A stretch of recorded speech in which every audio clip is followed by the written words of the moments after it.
Comments about the minutes from last year's meeting? Could I then have a motion to approve them? Jay Campbell is issuing the motion. Second? Diane Macris seconds the motion. All in favor, say aye. Aye. Opposed? Unanimously, the minutes of last year's meeting have been approved. It's time for Pastor Kurt's pastor's report.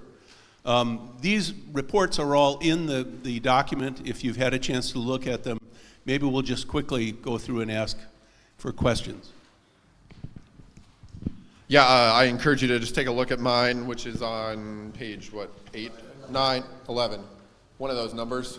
Get there eventually. I won't read it, but you can take the time to read it on your own. But I alluded to it earlier, just thinking back on everything that happened last year, it was hard to fit it all in one page. So I just am so grateful to everybody who has stepped up, who has continued doing what they're doing, taken on new things, tried new things, we've experimented, we've done things we've never done before, things we did a long time ago with the Ice Cream Social, all these different things in ways that we're engaging with the broader community here in this Tri-Town area and across the U.S. and world. So it's just such a privilege and honor to be here among you, and I'm just grateful to everybody who's welcomed me in with open arms and continued to make this first full year together, calendar year together, such a wonderful and successful time. So, I think that's really all I had, unless there's any other questions. So, thank you. The next thing that's listed is the President's report, but as I said, all of these reports, including mine, are in the document in front of you. This year was easy for me to write a very, very short President's report. I wrote a very long one, but then as some of you may have heard, our house burned down. And I lost what I had written and I had to sort of summarize quickly. So it's a very short report. And on the same page, the report of the 125th Anniversary Committee. Does anyone have any questions about the President's report? I won't read it either. Good. The next item on the agenda are all of the committee reports. The nominating committee report is following the committee reports in general. All of those reports are in the document from pages 13 through 30. And without going through them all in detail, are there any members of committees who would like to report from their committee? We'll get the nominating committee in a minute. Question? No, I've got something. You would like to speak on behalf of which of the committees? Okay.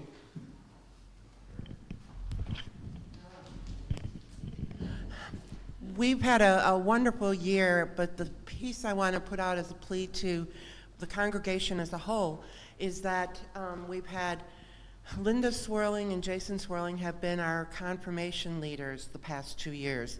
They've done a fantastic job, but both of them have commitments that are taking them away from being able to continue with it. We have been combined with St. Paul's for the past 2 years. St. Paul's will not have any confirmands next year. We are going to have 4 fantastic confirmands here at Trinity next year. We do not have a leader. So as I've got the whole congregation here today, I wanted to put out that plea to all of you to consider and pray that maybe you might be that leader who could take on these 4 fantastic children, 3 girls and a guy, and we'd love to have you come and speak with Linda and Jason. They can give you information. Pastor can help out and give information, and come and let me know that you'd like to give this a try, okay? Thank you very much, and thank you. Linda and Jason are here, but I really want to thank them and all of my committee members and leaders. Thank you. Thanks, Barb. Yeah, if you have questions, just don't hesitate to talk to me. It's been just a really rich time over the past couple of years as we've combined. We have 8 students this year. We had, I think, 6 or 7 last year, and so just a great group. So, yeah. Are there heads or members of any other committees who would like to speak on behalf of their committee reports or point out any highlights in those reports? Then I would leave it to you to absorb and read at your leisure, if you haven't already, those committee reports. And now we need the report of the nominating committee. Karen.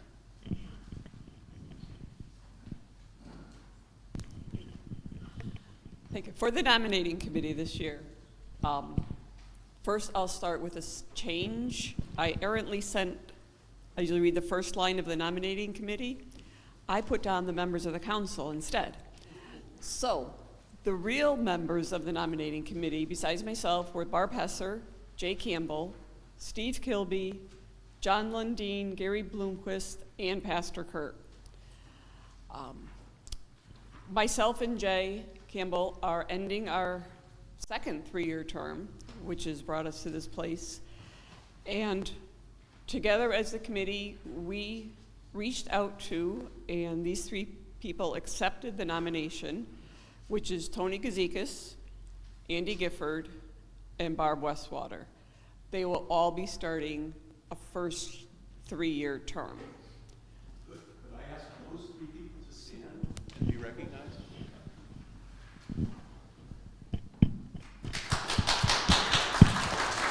Thank you. Thank you for agreeing to serve on council. It's a wonderful responsibility. It can be a lot of fun, but it is real work too. So we thank you all.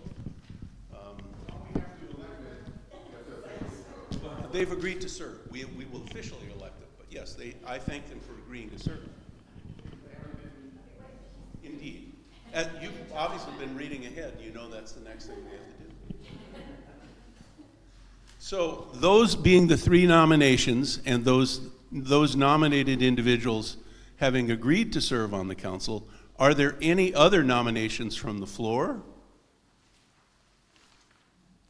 There being none, then can we move to simply vote on the slate of new candidates for the church council?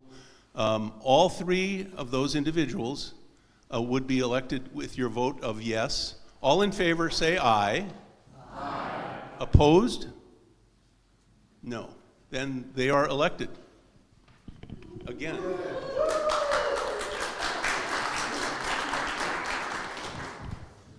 The next item of business is to select a new nominating committee for next year.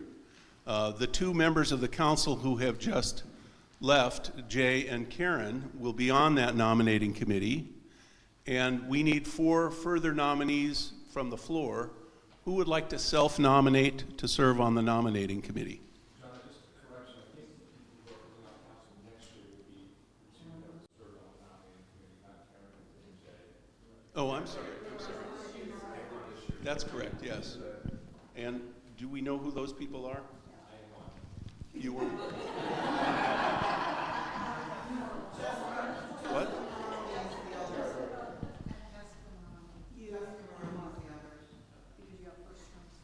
Okay. I beg your pardon? So that means I'm? Well, you, Mark, and Jessica. Okay. I guess Mark, myself, and Jessica Maroney will be the ones who will be serving on the nominating committee automatically, and therefore we need 3 self-nominations from the floor. I stand corrected. Who would like to be on that committee? It's a lot of fun. Margot will do it. Great, thank you. And Linda will do it. One more? Okay, Liz Druin. Did we get those names, Gail? You did. I think we should vote for all 6, not just the 3. It's not automatic. It's recommended that the 3 belong beyond the committee.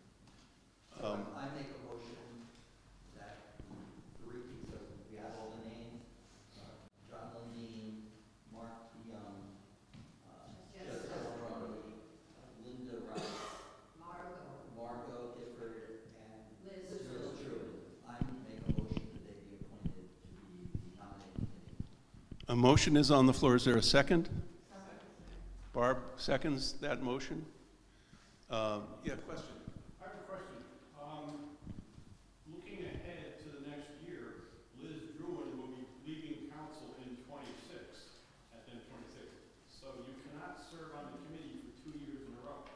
So if she wants to serve this year, she would automatically not be allowed to serve when she goes off the council. That seems like a valid point, Liz, It's her choice what she wants to do, but she can't do it, is what you're saying. she can, but she can't do it the following year. So would you like to be on the committee this coming year, Liz, and then not the following year?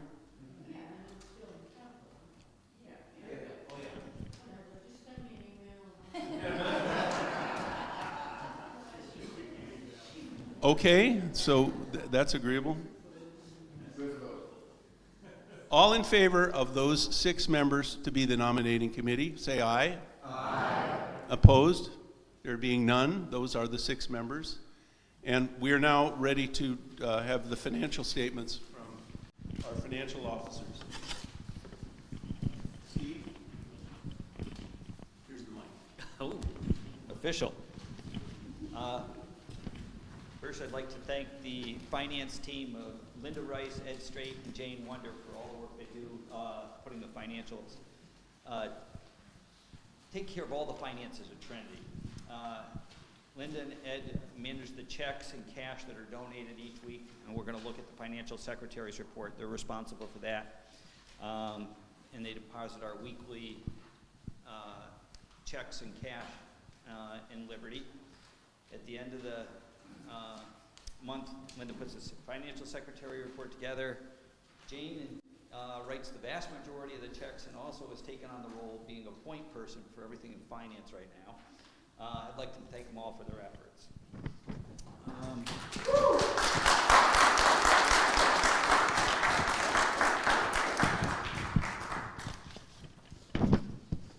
Seeing as how everybody has, I'm going to try to keep it brief. Going to try to keep it brief. So the first one is called A1. Can you hear me now? Yes. Okay, sorry. So there's one that has got a lot of little writing on it horizontally, and that's... Page 33. It's not numbered as such, but... It would be 33. It'll say A1 of 1. So this is a true cash accounting of when we received funds each month and for the total year. And you can see in the lower right, we received $238,864. All right. I'm going to go to the top line and look at July and August, and you can see our attendance and our pledges dwindle in those months, but came back in September. Any questions on that?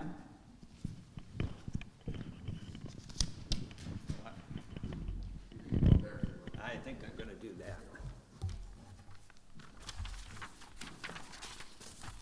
I talk with my hands. I'm looking at the income statement. It's now B1 of 2. On the account 4040 gifts, you'll see that we actually received $36,000 and we had a budget of $20,000.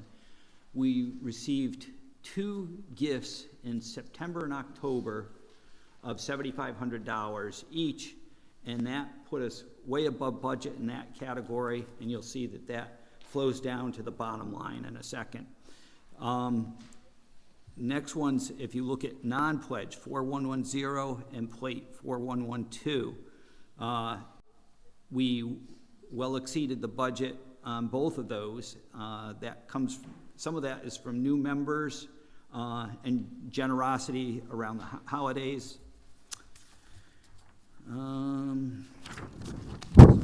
Gonna go to the next page there, account 6610. You'll see that the electric bill is a lot less than we anticipated. There's 3 things that contribute to that. We used less electricity because it wasn't as hot.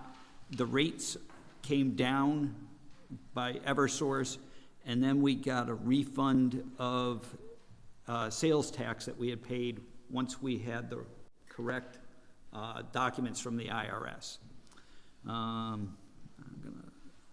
I'm gonna, 6760, that one was over budget by the $828.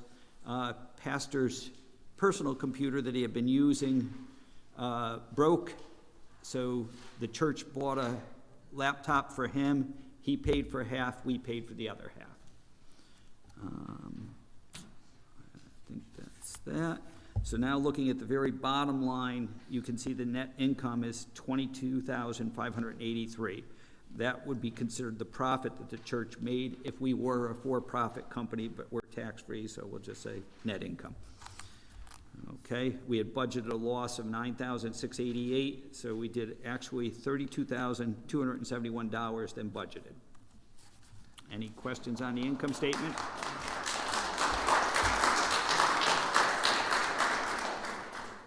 All right. I'm going to look at now the balance sheet. It's C1 of 2. The first line on there is our checking account. And you can see that in the second column, we had $100,193 in the checking account. Partway through the year, we created a Liberty money market account that we could gain interest on. So if you look at account 1335, you'll see that there was nothing at the end of December, and now it stands at $57,129. So part of the reason we had a profit or net income increased is that we had more interest income. So that has been very, very beneficial.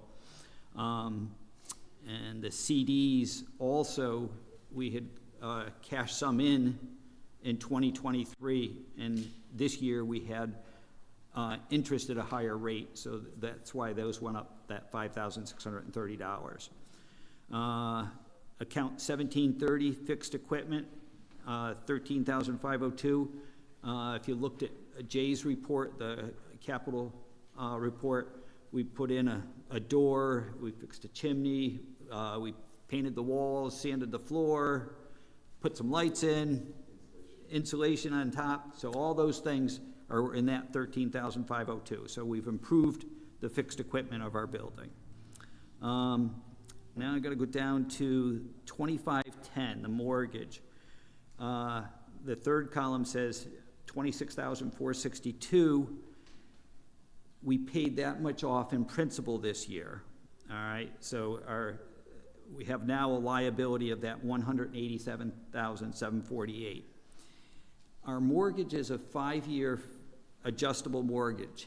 It is going to reset in September, and a new payment will come along in October.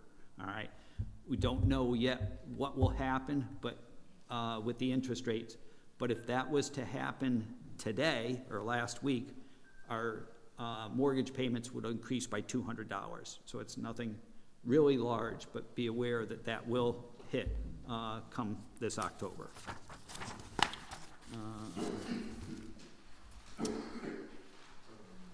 Yep. Given the current mortgage rates, it's going to be, would you say it's going to be much higher than we're currently on? Can you say that again? Given that mortgage rates are now higher and are expected to be so, will that mean we'll have a higher interest rate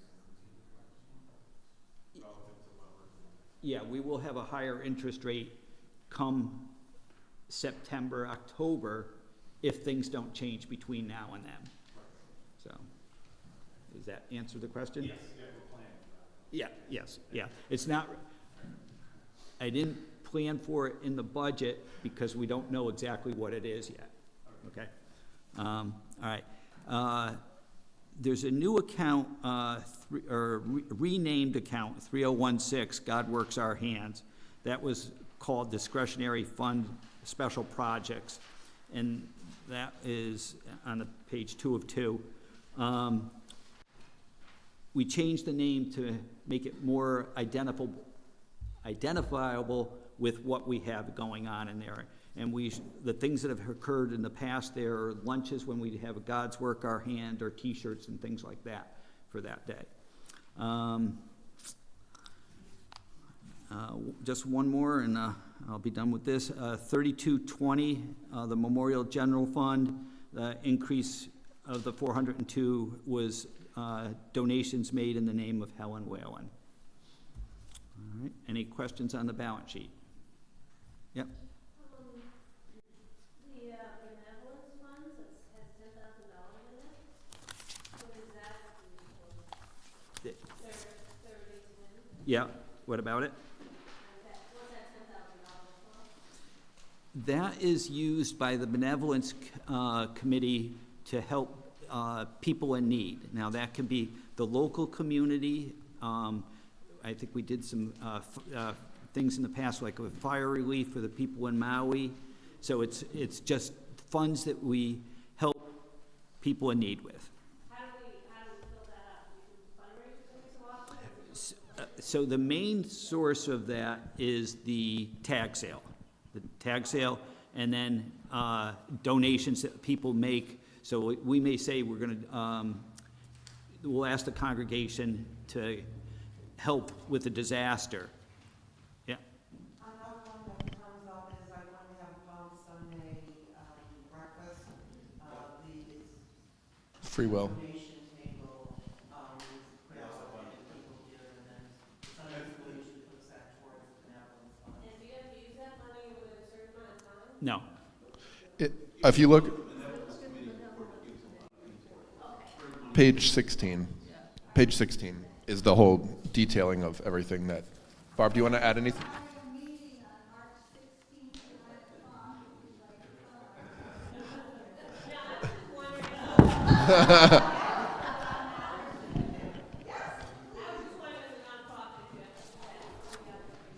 Yeah, okay.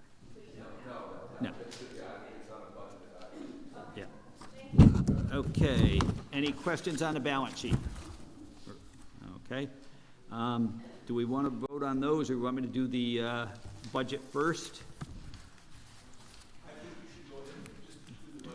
And then we'll have two separate votes. Okay.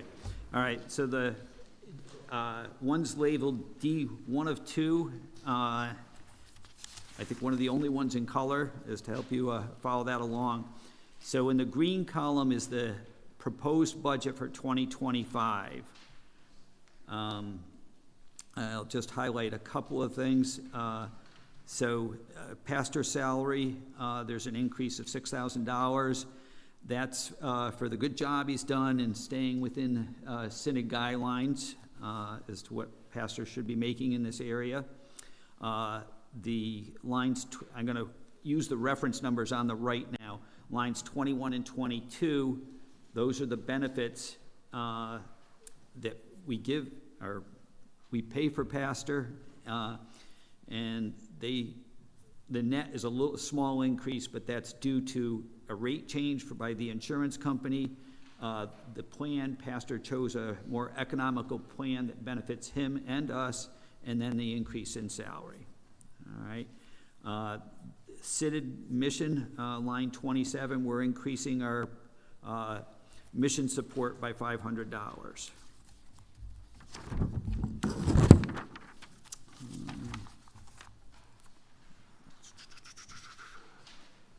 Let's see. Any questions on the budget?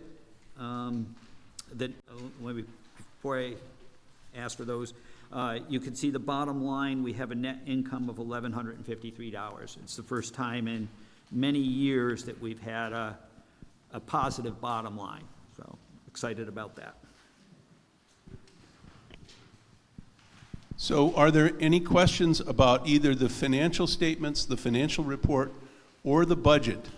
I know that many of us have been to meetings like this in the past where we don't have such a positive financial situation, and I myself would like to ask for a round of applause for the finance team.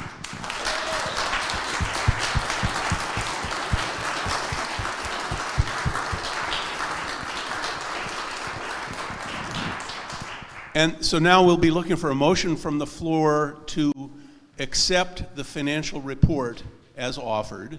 We will then do a separate vote on the budget. Jay Campbell votes to, and Karen's seconding it. All in favor of accepting the financial report as offered, say aye. Aye. Any opposed? Thank you. Then passed unanimously. Now, with all of that positive good work, I'd like to ask for a motion from the floor to accept the budget for 2025 as presented and printed here in the annual report. Is there a motion? Okay. Second? Mark, seconds. All in favor of accepting the budget as presented today, say aye. Aye. Any opposed?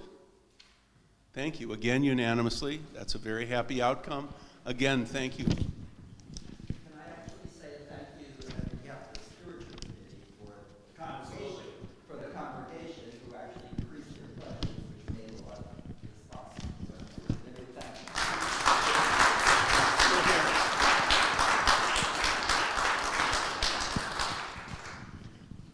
That just about completes the formal business of the day, unless there's any new business that anyone would like to raise. Yes, Gary. Can we briefly talk about the capital improvement budget, which is not in the report? And you think it should have been? No, but I would like to talk about it. Well, Steve is okay with that.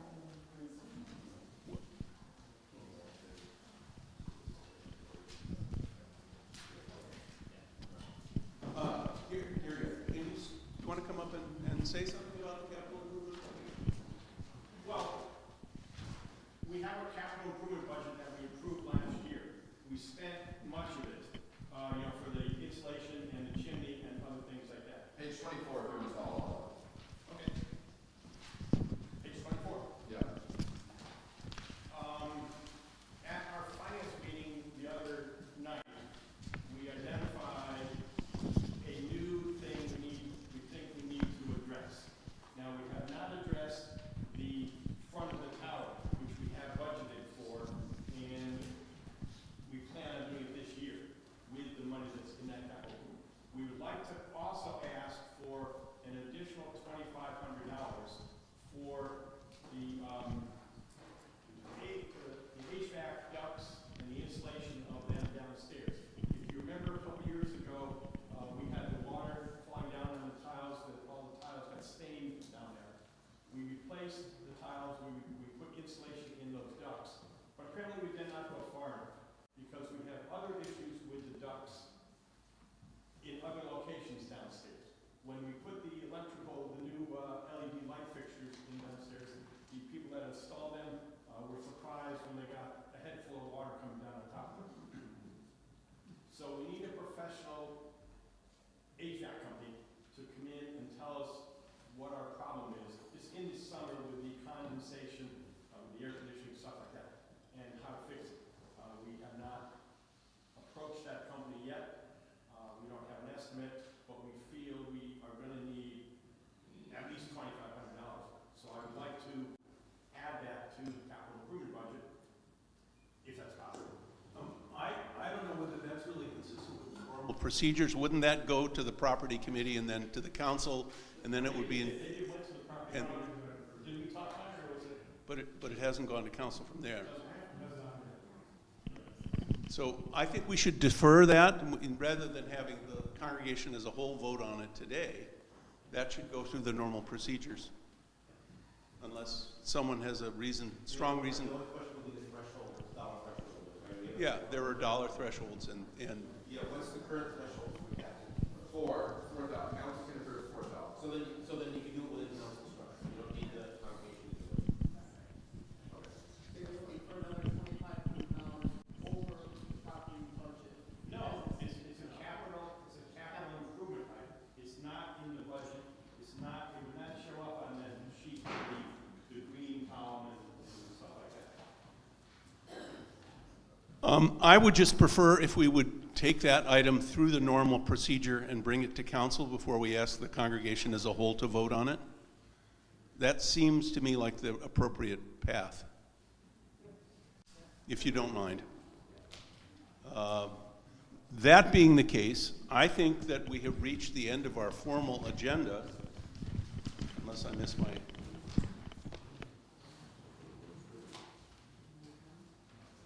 It's not that that's not inappropriate new business, but I think it needs to work its way through the normal cycle of approvals first. Well, that was gonna do the logo stuff. but- Okay, so can I ask for a motion to adjourn? Don Kennedy? Or Don? And a second?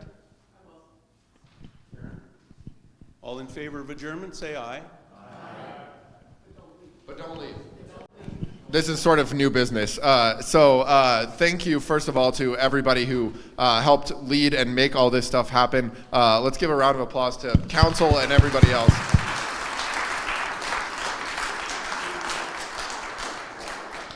And just sort of as a personal note, I appreciate the vote of confidence in me and the generosity you've given me towards my salary this year. I really am humbled and grateful for that support in that way of me, along with the many other ways that you all support me in my work here and as I continue to grow, develop, and lean into this calling I have. So thank you for that. The one thing that we did want to do that's very fun and will be a sweet ending to this meeting is, as I sort of referenced in From the Pastor this week, and I think this came up even at the annual meeting last year, is we've spent a lot of time working towards actually having not even a new logo, but really any logo that's consistent.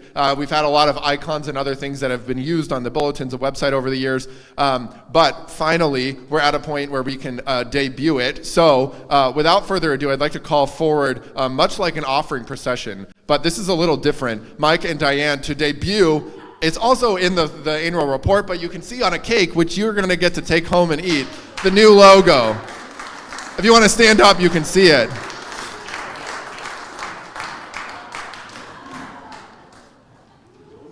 If you didn't see it, you can flip to the very front page. It's in the top left-hand corner. So it's kind of hiding in plain sight. It's also on, I think, like basically the back page, the last page. Yes, so don't leave yet because they need time to cut the cake.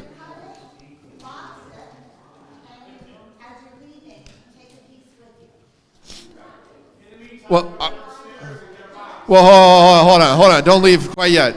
I'm going to just take a seat for 2 minutes because they need time to cut this. And I just kind of wanted to talk a little bit about the process that we went through. So the logo committee was Gail Lundeen, Jane Wonder, and myself, three incredibly detail-oriented people. So when you put three detail-oriented people in a room, you spend a lot of time iterating on the same logo. As John can attest to, when we got different options of the different peculiarities of fonts and sizing and positions, he said, "Oh, those are different." And we said, "Oh, yes, of course they're very different." But so anyway, it's been a long. Sorry to throw you under the bus, John, but.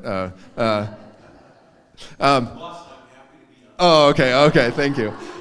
So we started out with a lot of different options about, did we want to do something that looked like the church? Did we want to do something for the Trinity symbol? Did we want to do a cross? Did we want to do all these different things? We spent a time iterating on those and thinking about how those were connected to our mission, who we are in the world. And we narrowed it on this sort of idea of a cross with some sort of growth, tree, leaves.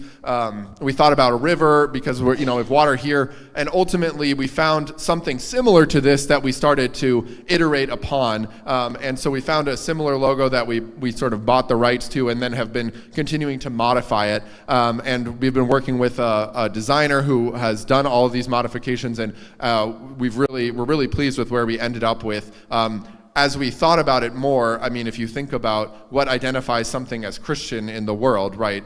The most universal symbol is a cross. So we felt really called to use that in the logo because that symbolizes who we are, right? And everybody immediately knows, that this is a Christian church. And then we thought about what are the ways that we are continuing to grow together. And so what signifies that better than a tree or a shrub or leaves? And so then, of course, we had to have 3 leaves because we're Trinity. And so we've arrived at this sort of icon here, and then with the Trinity Lutheran Church out to the side.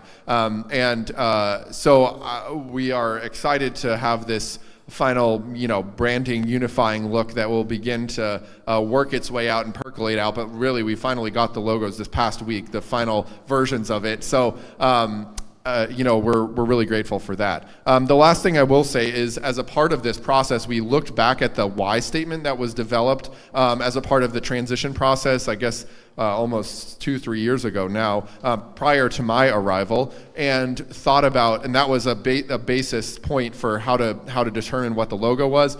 So we coupled that with something that we found from Pastor Leipold from like 20 years ago about what was the heart of this place. And it was, I think his quote was, where God puts God's feet down in the world and serves the community. And so with all of those things together, we came up with this tagline, this 3-part tagline, as any good Trinity thing should be in 3 parts, rooted in Christ, growing in faith, serving our world. I wrote about this in my pastor's message in the annual report, also a little bit in my From the Pastor this week in the e-news. But we're really excited that this tagline literally grew out of this logo as a way to sort of recognize where we've been together as the people of God here, and also guide us into where we're going next in our next chapter together. So I think this is a really great way to help us remember who we are and our identity together, and so we're just really grateful. So if you're willing to give a round of applause to Jane and Gail for all of their work on this.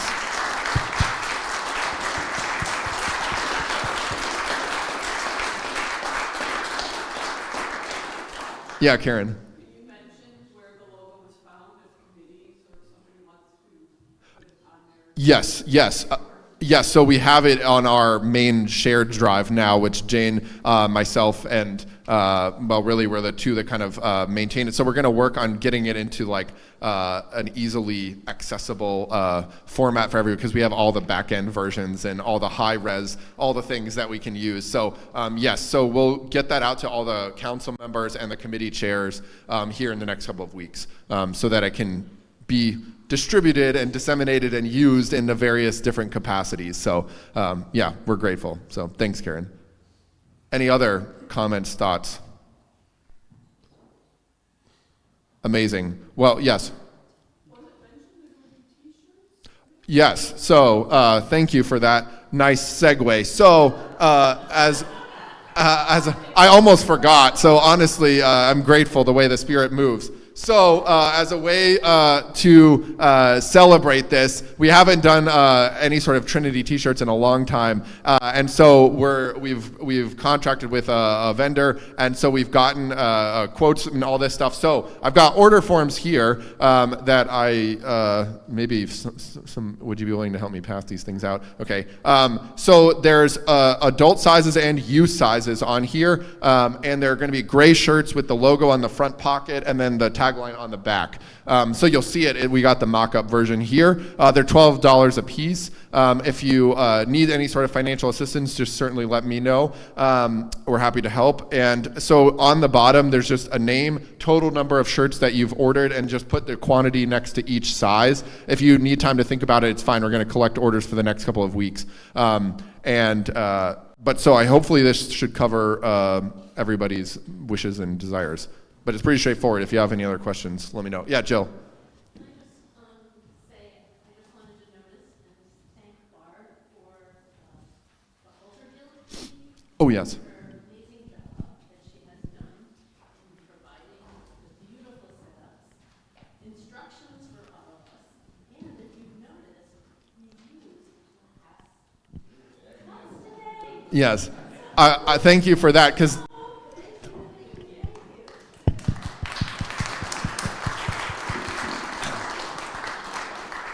thank you for that reminder, because I was going to say something at before communion, but Thomas was so quick on the playing, I didn't have a chance to do it. So you probably noticed that we have glass cups today. So we've been working hard, credit to Jane and Barb, for trying to figure out a good way to clean them efficiently and make that easy on all of those who have volunteered for Alter Guild. So if you see those folks who do it, thank them, because it certainly is a little bit of extra work, but we're grateful for that work as we work to steward, our creation and be a little bit more environmentally and economically friendly here together. So we're grateful for all of that work that's happened to make this come to fruition once again post the COVID changeover. So yes, thank you to you both for that. I think without further ado, that's all I have. So please don't forget on your way out to grab cake. And if you're willing to help us do some dishes, grab something downstairs. I walked through there earlier and everything is really perfectly boxed up. So thank you, Gary, and all those people who made that happen yesterday. And Steve. Some that are in boxes, some that are in boxes, others are just kind of piles if there's like a pasta colander or something like that. So not everything's in a box, just grab a little pile that's there. All right, go in peace, y'all. Thanks so much.